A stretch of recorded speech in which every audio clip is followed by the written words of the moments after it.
Shalom. First and foremost, I want to give all praises, honor, and glory to Yahweh, Bahasham, Yahweh Shai, Bahasham, Racha Kodash. Double honors to the elders and the apostles of Great Millstone, and peace and blessings to the elect. And today we're going to go into the book of Matthew, the 9th chapter. And he entered into a ship and passed over and came into his own city. And behold, they brought to him a man sick of the palsy, lying on a bed. And Yahushua, seeing their faith, said unto the sick of the palsy, Son, be of good cheer, thy sins be forgiven thee. And behold, certain of the scribes said within themselves, This man blasphemeth. And Yahushua, knowing their thoughts, said, Wherefore think ye evil in your hearts? And they were saying that because they're like, only God can forgive man's sins. Why is he saying this man's sins are forgiven? For whether is easier to say, Thy sins be forgiven thee, or to say, Arise and walk? So which is easier, right? That I told him his sins are forgiven him, or for me to tell him to rise up and walk? But that ye may know that the Son of Man hath power on earth to forgive sins. Then saith he to the sick of the palsy, Arise, take up thy bed, and go unto thine house. So he's saying, I openly forgave his sins, so you can know that I have power to forgive sins. Because I could have easily just told him, yo, rise up, take your bed, and leave. Right? But which is easier to say, like he told him.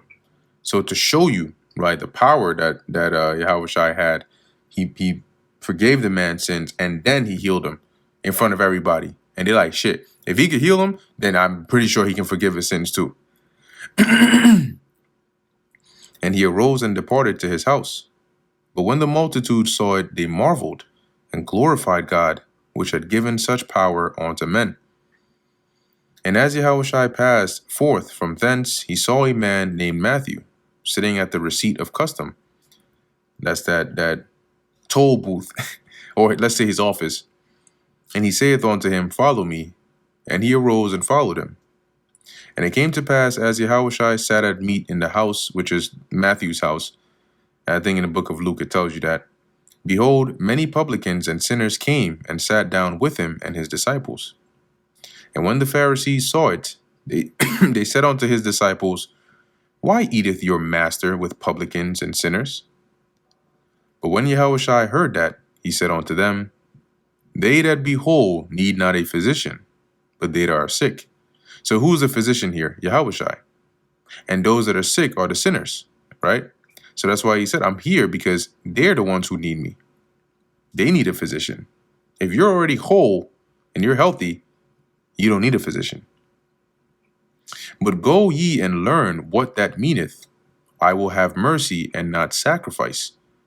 For I am not come to call the righteous, but sinners to repentance. See, the Pharisees, they were quick to condemn. They weren't merciful, okay? They would offer sacrifices. They would do all of those things. But the things the Lord required the most, they didn't do. And so they didn't really understand what he said anyway. But as he says here, I am not come to call the righteous, but sinners to repentance. If you are, let's say there's something wrong with your car, right? Maybe it's dealing with your transmission. Would you go and change your tires? Would you go and replace the engine? Would you go and replace the airbags? No, those are fine. You don't touch those. You fix what's wrong. So Yahushua is saying here, if you're good, why am I here? Does a healthy person go to the hospital to go and see a doctor? You make an appointment with an eye doctor, but your eyes are perfectly good. Why? Doesn't make sense, right? The eye doctor is there for those whose eyes are not good. So, verse 14, then came to him the disciples of John, saying, Why do we and the Pharisees fast oft, meaning often, but thy disciples fast not? And Yahushua said unto them, Can the children of the bride chamber mourn, as long as the bridegroom is with them? But the days will come when the bridegroom shall be taken from them, and then shall they fast. And when you read this in the NLT, it says here, Yahushua replied, Do wedding guests mourn while celebrating with the groom? Of course not. But someday the groom will be taken away from them, and then they will fast. And that was referring to when he would die and go back to the spirit world. And so he wouldn't be with us here physically, right? And that's when they would fast. Verse 16, no man putteth a piece of new cloth. Now, in 16 and 17, the examples that the Lord has given here is to say that they're asking, why don't you do what we do, right? Or the disciples of the Pharisees, right? That was the norm. But Yahushua wasn't there to fit into the norm. Okay, he was like the anomaly in the norm that they had over there. And so his examples he gives in verse 16 and 17 emphasize how it is when you try to fit something new like him or the doctrine that he had into the current system that was, it wouldn't work. So he said, basically, trying to have the things that I do or that my disciples do conform to the way that things are right now, or how you guys already do things, is like verse 16, right? No man putteth a piece of new cloth into an old garment, for that which is put in to fill it up taketh from the garment, and the rent is made worse. What that means is new clothing shrinks, right? New clothing shrinks faster or more intensely than older clothing that's already shrunk. So if you were to sew a piece of new cloth into an old garment, over time, there would be a greater rent, say if that from that new garment shrinking or ripping, eventually making that original tear that was in the old garment worse. So I read in NLT, it says, besides, who would patch old clothing with new cloth? For the new patch would shrink and rip away from the old cloth, leaving an even bigger tear than before. That's what it would be like trying to fit the way that Yahushua was, or what he was teaching, or the new thing that was happening at that time, into the old conformed way that they did things before. It wouldn't work. And then he uses the next example here, right? Neither do men put new wine into old bottles, else the bottles break, and the wine runneth out, and the bottles perish. But they put new wine into new bottles, and both are preserved. So in the NLT, it says, and no one puts new wine into old wineskins, for the old skins would burst from the pressure, spilling the wine and ruining the skins.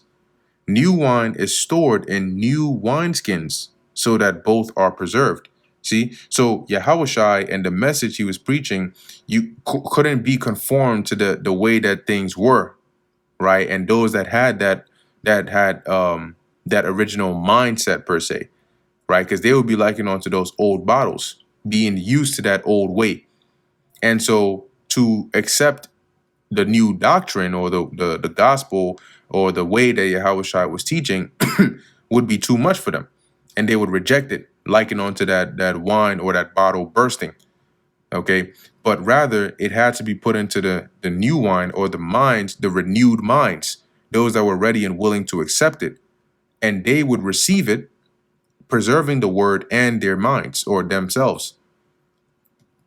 Verse 18, while he spake these things unto them, behold, there came a certain ruler and worshipped him, saying, my daughter is even now dead, but come and lay thy hand upon her, and she shall live. And Yahushua arose and followed him, and so did his disciples. And behold, a woman which was diseased with an issue of blood 12 years came behind him and touched the hem of his garment. For she said within herself, if I may but touch his garment, I shall be whole. But Yahushua turned him about, and when he saw her, he said, daughter, be of good comfort. Thy faith hath made thee whole. So because you believed, that's what allowed it to work. And now you've been healed.